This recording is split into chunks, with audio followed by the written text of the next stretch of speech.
Saat aku berumur 9 tahun, aku dibuang ke kuburan massal oleh pamanku setelah dia melumpuhkanku. Aku memohon padanya, tapi dia hanya tertawa jahat dan berkata, "Kau lahir di bawah naungan 12 istana keberuntungan. Setelah kau mati, sepupumu akan hidup kembali. Tentu saja, takdir baikmu juga akan menjadi miliknya." Detik berikutnya, pamanku mengeluarkan 12 jarum perak dan menusuknya ke organ-organ vitalku.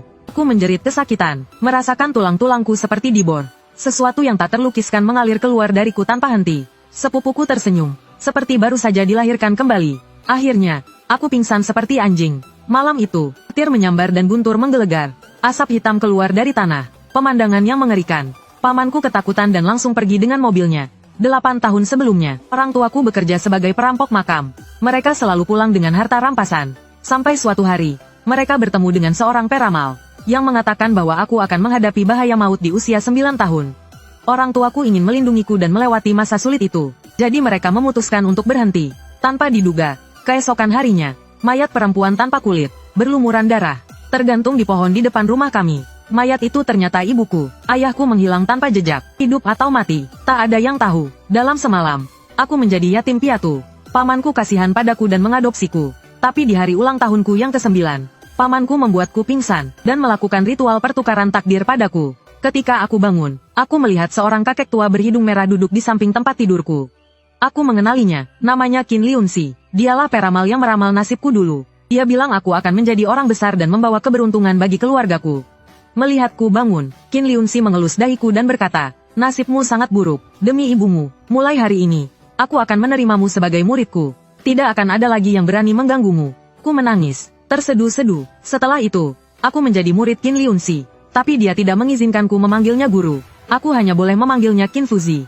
Selama belajar dengannya, aku semakin bingung. Dia seorang peramal, tapi dia mengajariku hal-hal yang tidak berhubungan dengan ramalan. Menebang pohon, menggergaji kayu, membuat peti mati, membuat bubur kertas, membuat boneka kertas. Yang lebih parah lagi, dia membawaku menggali kuburan dan mencukur rambut mayat di tengah malam. Awalnya, aku sangat ketakutan sampai wajahku pucat pasi. Celanaku basah. Melihat itu, Qin Liunxi membentakku. "Kau bahkan takut sampai mengompol. Bagaimana kau bisa membalaskan dendam keluargamu nanti?" Mendengar itu, mataku memerah, dan rasa benci membara di hatiku. 10 tahun berlalu begitu saja. Kemampuanku sudah sangat mahir, bahkan membuka usaha jasa pemakaman pun lebih dari cukup. Tapi aku masih bingung dan bertanya pada Paman Qin, "Kenapa kau tidak mengajariku kemampuanmu yang sebenarnya?" Paman Qin dengan wajah polos berkata, "Takdirmu untuk mengeluarkan roh yang telah dirampas. Dan kau juga telah menyerap energi bumi dari 3 hari kehancuran. Aku sudah susah payah mengubah takdirmu. Kau bisa seperti ini sudah cukup bagus." Mendengar itu, aku merasa sedih. Sepupuku mengambil takdir baikku, menghabiskan warisan orang tuaku. Dia pasti hidup nyaman sekarang. Lalu, Paman Qin, katakan padaku, kapan aku akan memiliki kekuatan untuk membalas dendam? Paman Qin menepuk pundakku dan berkata, "Nanti akan ada kesempatan." Setelah itu, Paman Qin menyuruhku mengeluarkan peti mati Heishu dan membersihkannya. Cuci dan lap bersih. 3 tahun lalu, Paman Qin menyuruhku menebang lebih dari 20 pohon willow tua dan menggunakan inti pohon willow untuk membuat peti mati ini. Sifat pohon willow adalah yin. Inti pohon willow memelihara yin. Keesokan paginya, aku terkejut. Aku melihat Paman Qin mengenakan pakaian pemakaman. Kepalanya sedikit tertunduk, tatapannya kosong. Aku bergegas berlutut di depan Paman Qin dan berteriak, "Paman Qin." Paman Qin perlahan mengangkat kepalanya dan berkata dengan lemah, "Ki, waktunya telah tiba." Aku tertegun sejenak, air mata mengalir tanpa sadar. Paman Qin melanjutkan, "Ada beberapa hal yang belum kujelaskan padamu. Sejak hari ketika hidupmu diambil paksa oleh takdir. Kebetulan saat itu adalah kejadian besar sekali dalam 60 tahun. Pada hari itu, roh jahat berkeliaran. Angin membawa wabah besar yang langka. Dan hari itu juga adalah ulang tahunmu. Namun, kamu menjadi seorang yang membawa wabah. Nasib seperti ini dibenci oleh semua orang. Cara untuk memecahkan nasib ini ada di keluarga Su. Setelah aku pergi, tidak ada lagi yang melindungimu. Kamu harus segera meninggalkan desa untuk mencari keluarga Su. Dulu ibumu pernah menyelamatkan keluarga Su. Keluarga Su ingin berterima kasih dengan menjodohkan anak mereka. Anak perempuan keluarga Su sangat cocok denganmu. Setelah kamu menikah dengannya, kamu bisa menggunakan energinya untuk memulihkan roh yang hilang. Saat itu kamu bisa belajar berbagai ilmu sihir. Ketika hidupmu kembali kuat, kamu bisa merebut kembali segalanya." Mendengar itu, pikiranku menjadi bingung sejenak. Karena informasi yang diterima sangat banyak, nada bicara Qin berubah, menjadi lebih serius. Akan ada seseorang yang akhirnya mewarisi ilmu asliku. Pada saat itu, kamu bisa datang ke makamku dan memanggilku guru. Tapi jika keluarga Su membatalkan perjodohan, kamu tidak akan punya kesempatan lagi untuk mengambil takdirmu kembali. Setelah berkata demikian, Qin memberikanku sebuah bungkusan. Aku gemetar ketika membuka bungkusan itu. Ada sebuah surat pernikahan, dan sebuah buku ilmu rahasia, serta 2 paket kecil. Ketika aku masih belum sepenuhnya sadar, suara Qin Liunxi tiba-tiba meninggi. Penuh amarah dan ketidakpuasan, suara gemerisik, seperti suara angin yang meniup kertas. Seperti suara daun-daun berguguran di halaman. Mata Qin Liunxi terbuka lebar. Giginya yang menguning terlihat di balik bibirnya. Dia sudah lama meninggal. Akhirnya air mataku tak terbendung. Tangisanku yang keras menarik perhatian beberapa penduduk desa. Tapi tak seorang pun dari mereka mau membantu. Setelah melihat sebentar, mereka segera pergi. Aku memasukkan Qin Liunxi ke dalam peti mati dan menguburkannya. Tenanglah, Qin Liunxi, ku tidak akan mengecewakanmu. Tidak lama lagi, aku akan kembali untuk berziarah. Memenuhi keinginanmu. Dalam perjalanan pulang, pikiranku kacau. Qin Liunxi menyuruhku menemui keluarga Su. Tapi dia tidak mengatakan kenapa saat orang tuaku pensiun dulu. Ibuku mengalami kecelakaan, dan ayahku menghilang. Bukannya aku tidak pernah bertanya pada Qin Liunxi. Tapi setiap kali aku bertanya, dia selalu menghindar. Dia menyuruhku untuk tidak pernah menyinggung hal itu lagi. Aku harus mendapatkannya kembali. Aku harus mengusut tuntas kematian orang tuaku. Membalas dendam mereka. Setelah sampai di rumah, aku tidak membuang waktu. Semua peralatan yang bisa kugunakan, kumasukkan ke dalam ransel. Akhirnya, dengan menahan kesedihan, aku mengunci pintu halaman dan berjalan menuju pintu desa. Sekitar setengah jam kemudian, aku naik taksi. 2 jam kemudian, aku tiba di sebuah jalan komersial yang dulunya merupakan jalan kuno. Tak lama, aku menemukan rumah keluarga Su sesuai alamat. Di depan pintu rumah keluarga Su terdapat 2 patung singa batu. Pintunya berwarna coklat tua. Di papan namanya tertulis rumah Su. Aku pun mengetuk pintu. Tak lama kemudian, pintu terbuka. Seorang satpam bertanya dengan waspada siapa aku. Dengan ramah aku mengatakan namaku Luo Siki. Apakah Paman Su ada di rumah? Tanyaku. Satpam itu menatapku dengan curiga dan berkata, tunggu. Sekitar 2 menit kemudian, sebuah suara penuh semangat terdengar dari dalam. Siki. Kemudian seorang pria parubaya berwajah tegas melangkah keluar dari pintu dengan langkah lebar. Di ruang tamu keluarga Su. Siki, Paman Su pikir Paman tidak akan pernah melihatmu lagi. Kenapa kau tiba-tiba pergi dari rumah dulu? Su Fangnian bertanya dengan bingung di balik kegembiraannya. Aku langsung mengerti. Ini adalah alasan yang diberikan pamanku kepada orang luar. Karena keluarga Su juga ingin mengadopsiku. Mereka pasti akan sangat memperhatikan diriku. Jika pamanku tidak memberikan penjelasan yang masuk akal, mungkin tidak mudah baginya untuk mengambil warisan orang tuaku. Tapi keluarga pamanku tidak sederhana. Aku tidak bisa melibatkan keluarga Su. Jadi aku tidak menjawab pertanyaan Su Fangnian, melainkan berkata, selama beberapa tahun ini aku berlatih dengan Qin Liuzi. Qin Liuzi, mata Su Fangnian berbinar. Dia kembali berkata bagus dengan penuh semangat. Jadi, sekarang kamu sudah mempelajari semua keahliannya? Aku menggelengkan kepala sambil tersenyum pahit dan berkata, hanya belajar mencukur rambut, membuat peti mati dan kertas hantu, mempersiapkan pemakaman, dan hal-hal seperti itu. Su Fangnian menatapku dengan tatapan kecewa yang jelas dan berkata, Qin Liuzi sangat terkenal di kota Jinyang. Dulu, hanya ibumu yang bisa memintanya datang. Keluarga kaya dan berkuasa lainnya menawarkan banyak uang. Tapi Qin Liuzi belum tentu mau datang. Ini sungguh konyol. Kemudian Su Fangnian merasa sedikit kehilangan kendali. Nadanya melunak, dan dia bertanya lagi. Lalu, di mana Qin Liuzi? Pergi kemana? Kamu harus menjelaskannya padaku. Ucapannya belum selesai. Su Fangnian kembali terlihat gelisah. Perasaanku menjadi sedih, dan mataku memerah. Su Fangnian tertegun mendengarnya. Untuk sesaat, suasana di ruang tamu menjadi sangat hening. Aku menarik napas dalam-dalam dan mengganti topik pembicaraan. Paman Su, Qinzi yang menyuruhku mencarimu. Lalu aku mengeluarkan surat perjanjian pernikahan dan memberikannya kepada Su Fangnian. Su Fangnian menerima surat perjanjian pernikahan itu dengan terkejut. Alisnya langsung berkerut, dan dia bertanya, apa Qin Liuzi benar-benar tidak mengajarimu keahlian apapun? Selain perjanjian pernikahan ini, apa dia memberimu sesuatu yang lain? Su Fangnian menanyakan pertanyaan penting itu 3 kali. Namun, aku hanya menggelengkan kepala dan menjawab jujur. Su Fangnian berdiri dengan tangan di belakang punggung dan berkata, Siki, dulu aku dan bibimu membuat perjanjian pernikahan ini secara impulsif. Tapi sekarang situasinya berbeda. Begini saja, malam ini kamu menginap di sini dulu. Besok, setelah Nuan-Nuan bangun, aku akan menanyakan pendapatnya. Mendengar itu, aku langsung tertegun. Sebelum aku sempat merespon, Su Fangnian menguap dan berkata, Hehe, sudah tua, tidak seperti kalian anak muda. Paman akan naik ke atas untuk istirahat dulu. Setelah Su Fangnian pergi, aku sendirian di ruang tamu. Hatiku yang tadinya bersemangat kini menjadi dingin. Sebenarnya aku harus pergi sekarang. Jelas Su Fangnian tidak ingin bertemu denganku. Tapi mengingat perkataan Qinzi bahwa jika keluarga Su membatalkan pertunangan, aku tidak akan memiliki kesempatan untuk mendapatkan kembali takdirku. Hidupku akan berakhir dengan cepat. Dengan sedikit harapan, aku menunggu di ruang tamu semalaman. Pagi tiba, tidak ada yang datang ke ruang tamu. Jadi aku menunggu seharian penuh. Akhirnya, Seorang gadis masuk ke ruang tamu. Wajahnya cantik, hidungnya mancung, kulitnya halus dan putih, dan matanya yang sipit memancarkan pesona. Sudah seharian, kau belum pergi juga? Sun Wan bertanya dengan nada tegas. Aku berdiri dan hendak bicara. Kau ingin bicara soal perjanjian pernikahan, kan? Aku hendak mengangguk. Sun Wan mengambil secangkir teh dingin dan menyiramkannya ke tubuhku. Teh dingin itu langsung mengalir di wajahku. Keluarga Luo sudah lama hancur. Luo Shiki, kau sungguh berani. Sungguh lancang. Beraninya kau membicarakan perjanjian pernikahan denganku? Aku menutup mata. Tubuhku gemetar. Aku sungguh tak menyangka Sun Wan akan menyiramku dengan teh. Dulu, dia sangat baik padaku. Dia bahkan pernah menyuapiku makan dari mulut ke mulut. Membiarkanku tidur di kamarnya. Tapi sekarang, dia benar-benar berubah. Perjanjian pernikahan berakhir sudah. Aku menunduk dan berjalan keluar sambil membawa barang-barangku. Suara Sun Wan terdengar dari belakang. Dulu, saat keluarga Luo berjaya, semua orang tentu saja mengelilingi kalian. Hari ini, kau, Luo Shiki, hanyalah anjing kurap. Dengan semua hal buruk yang dilakukan ibumu, aku heran kau masih bisa hidup sampai sekarang. Aku berhenti dan berkata dengan marah. Keluarga Luo memang jatuh. Aku akui itu. Keluarga Su yang berubah pikiran dan melupakan kebaikan. Aku juga akui itu.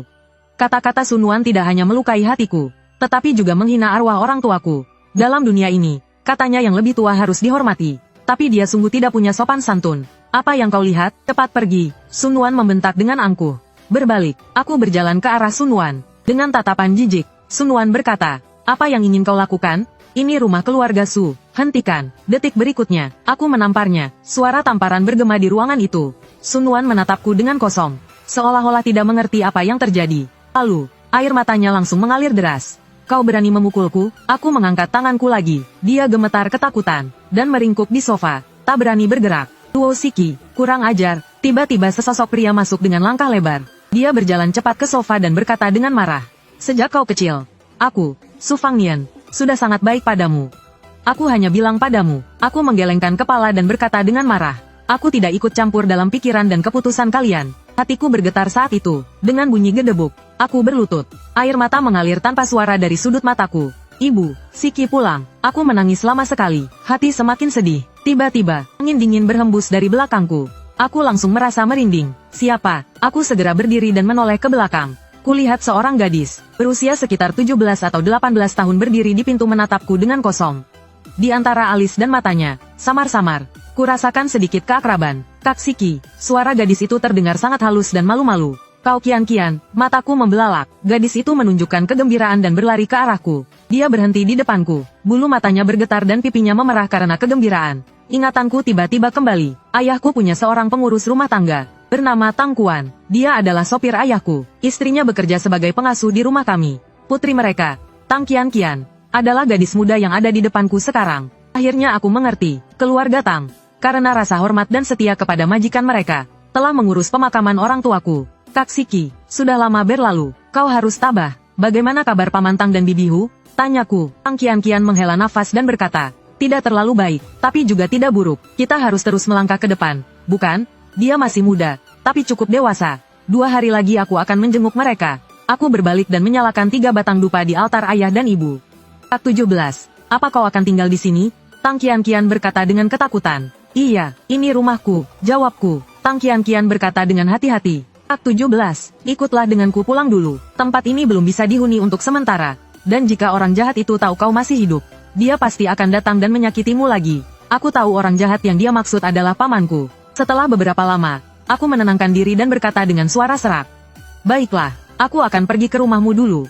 Alasan aku pergi untuk sementara adalah karena Tang Qian-Qian mengingatkan hal terpenting, yaitu aku tidak boleh membiarkan pamanku tahu aku masih hidup. Qin Liuzi juga mengatakan, jika aku tidak mengeluarkan roh yangku, aku tidak akan bisa mendapatkan kembali segalanya.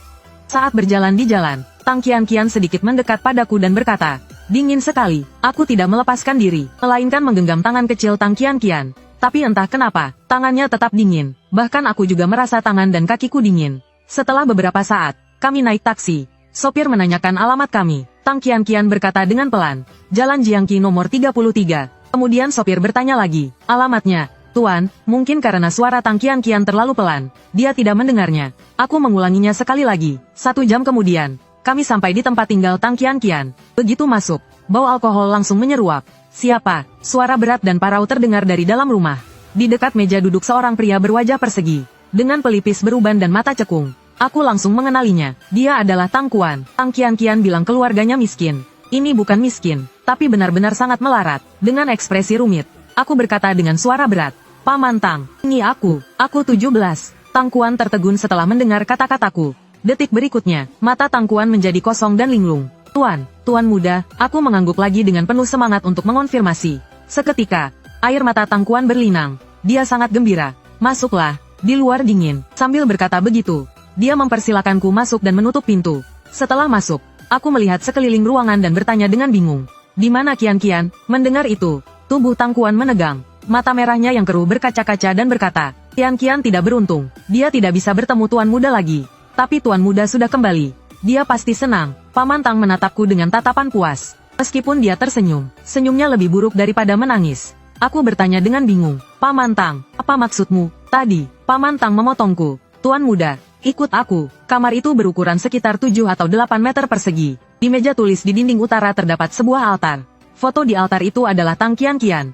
Foto Tang Qian terpampang di sana. Aku menatap foto itu dengan puas. Dada terasa sesak seperti tertimpa batu besar. Ini juga menjelaskan mengapa tangannya terasa dingin. Sopir terus bertanya alamatnya, karena dia tidak bisa melihatnya. Dengan suara serak, aku bertanya, mengapa? Dia masih sangat muda. Apa yang sebenarnya terjadi saat itu? Paman Tang menatap foto itu dengan ekspresi kosong dan berkata, aku hanya sampah yang tidak berguna. 9 tahun yang lalu, kakiku dipatahkan oleh pamanmu. Bibihu juga tiba-tiba sakit parah. Untuk membantu keuangan keluarga, Qian dan beberapa teman perempuannya diam-diam bekerja di sebuah KTV. Setelah aku mengetahuinya, aku melaporkannya ke polisi. KTV itu ditutup untuk sementara waktu. Saat itu aku merasa lega dan bersyukur. Tapi tidak lama kemudian, Qian hilang. Beberapa hari kemudian, mayat Qian ditemukan di dasar air. Wajahnya hancur. Paman Tang menduga itu adalah balas dendam. Tapi dia tidak berdaya. Bagaimana dia bisa melawan mereka? Setelah itu, dengan wajah pucat, Paman Tang berkata dengan gemetar. Aku menyesal. Seharusnya aku tidak melaporkannya. Mendengar itu, aku terdiam. Aku melihat sekeliling ruangan lagi. Qian tidak ada di sini. Aku berbalik dan keluar dari kamar. Aku mengeluarkan 2 benda dari tasku. Sebuah gong kecil seukuran telapak tangan. Dan sebuah palu gong yang dibungkus kain kuning. Paman Tang terlihat bingung. Ini, aku tidak menjelaskan. Aku memukul gong. Suara dentuman yang dalam disertai suara gong yang nyaring menembus malam. Tengah malam, semua arwah berserakan. Tengah malam buta, roh pulang ke rumah. Tang Qian, pulanglah. Paman Tang sekarang mengerti semuanya. Dengan suara gemetar, dia berkata, Qian, pulanglah. Ayah dan Tuan Muda menunggumu. Saat berikutnya, kabut semakin tebal. Untuk sesaat, pandanganku agak kabur. Qian kembali. Tang Kuan menjadi gembira. Pupil mataku mengecil, menatap kabut tebal. Memang ada bayangan di sana, tapi bayangan itu tinggi dan ramping. Meskipun tidak terlihat jelas, itu sama sekali tidak mirip Tang Qian. Detik berikutnya, aku segera menarik Tang Kuan ke dalam rumah, dan membanting pintu. Saat itu, suara jernih datang dari luar pintu. Tuan Muda, bukakan pintunya. Ini Qian, aku pulang. Tang Kuan berlinang air mata dan hendak membuka pintu. Aku menahan bahunya dan berkata, bukan Qian. Mana mungkin Tang Qian memanggilku Tuan Muda? Tenang, Paman Tang. Mana mungkin Tang Qian memanggilku Tuan Muda? Tenang, Paman Tang. Dari kecil sampai sekarang. Tenang, Paman Tang. Tenang, Paman Tang. Dia selalu memanggilku kakak 17.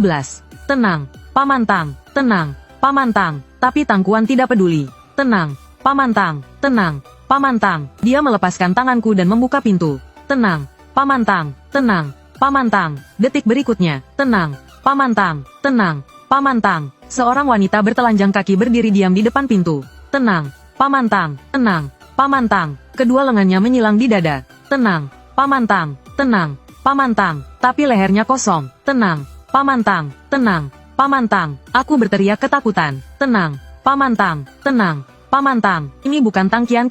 Tenang, Paman Tang. Tenang, Paman Tang. Ini wanita tanpa kepala yang tenang, Paman Tang. Tenang, Paman Tang. Berpura-pura menjadi Qinzi untuk menipuku saat aku meninggalkan desa. Tenang, Paman Tang. Tenang, Paman Tang. Detik berikutnya, tenang, Paman Tang. Tenang, Paman Tang. Suara tawa mengerikan datang dari perutnya. Tenang, Paman Tang. Tenang, Paman Tang. Seolah tertawa sekaligus menangis. Sangat menakutkan. Tenang, Paman Tang. Tenang, Paman Tang. Melihat itu, Tang Kuan langsung pingsan. Tenang, Paman Tang. Tenang, Paman Tang. Saat itu, tenang, Paman Tang. Tenang, Paman Tang. Wanita tanpa kepala itu tiba-tiba mengulurkan tangannya untuk mencekikku.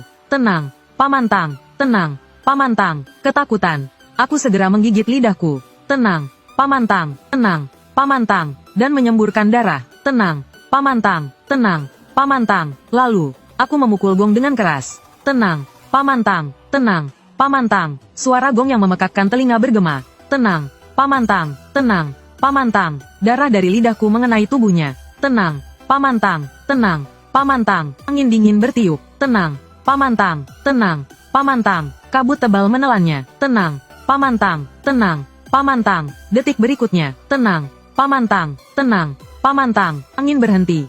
Kabut menghilang. Dan semuanya menjadi tenang. Tenang, Paman Tang, tenang, Paman Tang. Wanita tanpa kepala itu lenyap. Tenang, Paman Tang, tenang, Paman Tang. Makhluk ini pastilah yang dimaksud Qin Liuzi. Tenang, Paman Tang.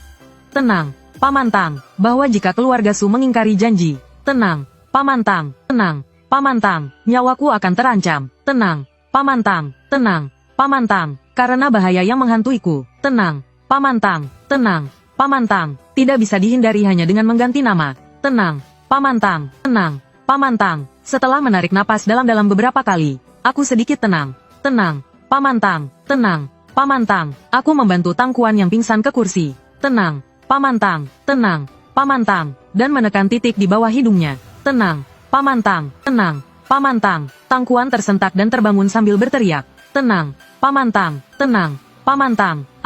Tenang, Paman Tang, tenang, Paman Tang. Dia mengayunkan tangannya dengan liar. Tenang, Paman Tang, tenang, Paman Tang. Aku segera menahan pergelangan tangannya dan berkata dengan tegas. Tenang, Paman Tang, tenang, Paman Tang. Dia sudah pergi. Kian mana? Tang Kuan menatapku dengan linglung dan bergumam. Kian tidak kembali. Dia tidak mau bertemu kita sekarang. Aku melepaskan tangannya dengan perasaan campur aduk dan berkata.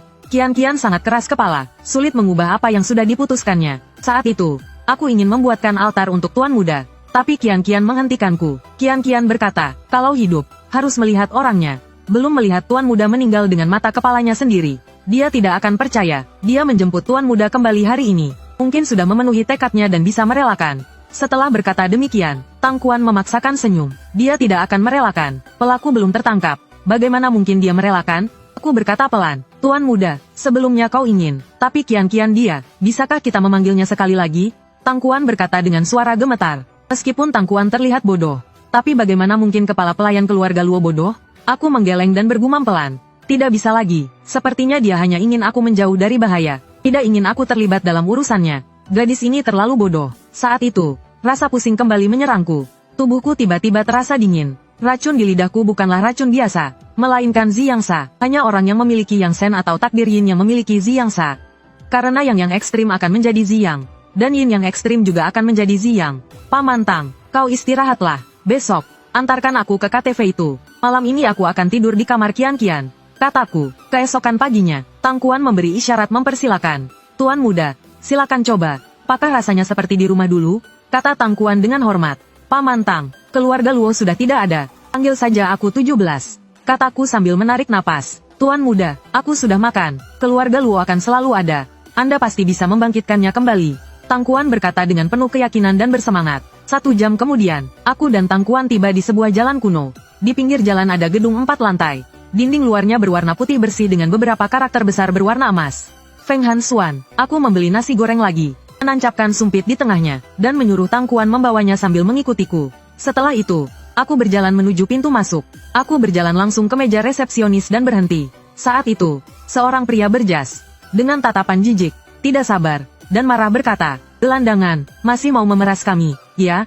Hehe, bahkan membawa teman. Kali ini, kami tidak akan hanya memanggil polisi untuk mengusirmu. Pria berjas itu berkata kepada beberapa resepsionis lainnya. Seret mereka ke gang samping. Jangan terlalu berisik, buat mereka terbaring di rumah sakit selama beberapa bulan. Beberapa dari mereka memutar leher atau mengepalkan tangan. Suara retakan kecil dari kepalan tangan mereka mengelilingi kami berdua. Saat ini, Tang Kuan berkeringat deras. Tangannya yang memegang nasi goreng dengan sumpit terus gemetar. Saatnya, aku bergerak. Saat pria berjas itu lengah, aku dengan cepat mengulurkan kedua tanganku untuk meraih lehernya. Punggung tanganku menyentak, tepat mengenai jakunnya. Pria berjas itu dengan cepat mundur. Sepertinya dia tidak menyangka aku berani menyerang duluan. Dengan marah dia berkata, seret dia pergi. Detik berikutnya, pria berjas itu merintih kesakitan sambil memegangi tenggorokannya. Dia langsung ambruk ke tanah. Kelima pria itu dengan ganas menyerangku dengan kepalan tangan seukuran karung pasir. Atau mengangkat kaki dan menendang. Aku meraih lengan kanan Tang Kuan. dan mengangkat tongkatku. Berbagai gerakan dilakukan sekaligus. Kelima pria itu jatuh ke tanah. Beberapa memegangi perut, beberapa memegangi kaki mereka. Jeritan mereka seperti babi. Tangkuan hanya sedikit terhuyung. Setelah tertegun sejenak, matanya menunjukkan kegembiraan yang tak terlukiskan. Aku mengeluarkan foto dari sakuku dan menatap keenam pria itu. Pernah melihatnya? Tanyaku dengan marah. Mata keenam pria itu penuh ketakutan. Kalian hanya dibayar untuk melakukan ini. Tidak perlu mempertaruhkan tangan dan kaki atau nyawa kalian.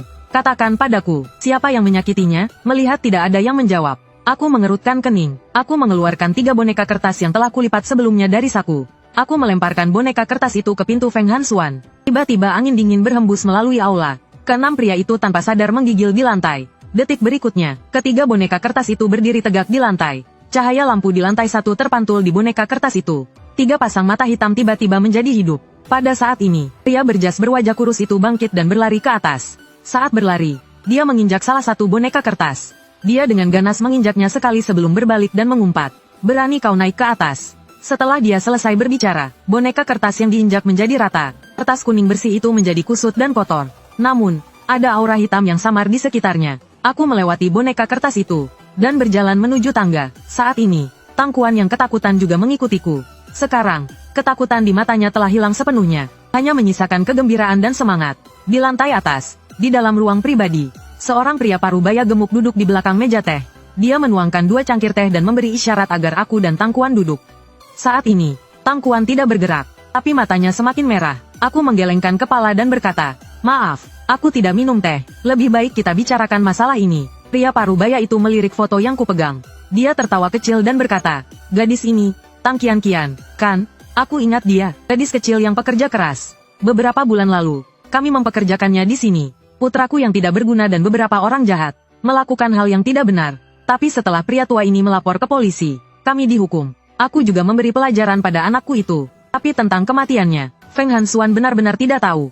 Kami tidak berani main-main dengan nyawa orang. Pria parubaya itu mengangkat cangkir tehnya dan menyentuhkannya ke cangkirku. Dengan senyum di wajahnya, dia berkata, tapi aku bisa memberikan sejumlah uang sebagai kompensasi atas kejadian sebelumnya. Aku, Yu Feng, berjanji akan menggunakan semua koneksiku untuk membantu kalian menemukan pelakunya secepatnya. Bagaimana? Orang yang membalas dendam pada Qianqian adalah putramu, kan? Menemukan pelaku secepatnya. Maksudmu mencari kambing hitam, kan? Kataku dengan tenang. Tangan Yu Feng menegang di udara. Senyum di wajahnya memudar. Dia berkata dengan tidak senang. Aku tidak mengerti apa maksudmu. Kau punya waktu 3 menit untuk mempertimbangkannya. Suaraku tetap tenang. Kematian Qianqian bukanlah sesuatu yang direncanakan dengan matang. Dari penjelasan Tangkuan, dia tidak punya musuh, kecuali putra manajer yang memaksanya bekerja di Feng Hansuan. Sejak kejadian itu, Qianqian menghilang. Secara resmi, orang yang dituduh oleh Qianqian telah ditangkap. Tetapi pada kenyataannya, pihak yang paling dirugikan tetaplah Feng Hansuan. Detik berikutnya, Yu Feng tiba-tiba mengendurkan kerutan di dahinya dan berkata, saat aku baru memulai, aku juga berpikir, bahwa karena aku bisa berkelahi, aku pasti bisa sukses. Tapi sekarang zaman sudah berbeda. Bahkan jika putraku berdiri di hadapanmu, apa kau pikir kau benar-benar bisa membunuhnya? Sambil berbicara, Yu Feng menyatukan kedua jarinya, menirukan gerakan menembak ke arah kepalanya sendiri. Namun saat itu, suara nyaring memotong ucapan Yu Feng. Terlihat Tangkuan mencabut pisau tajam yang diasahnya hingga mengkilap. Bilah pisaunya setipis sayap capung. Matanya merah penuh amarah. Dia berteriak, suruh dia keluar kalau berani.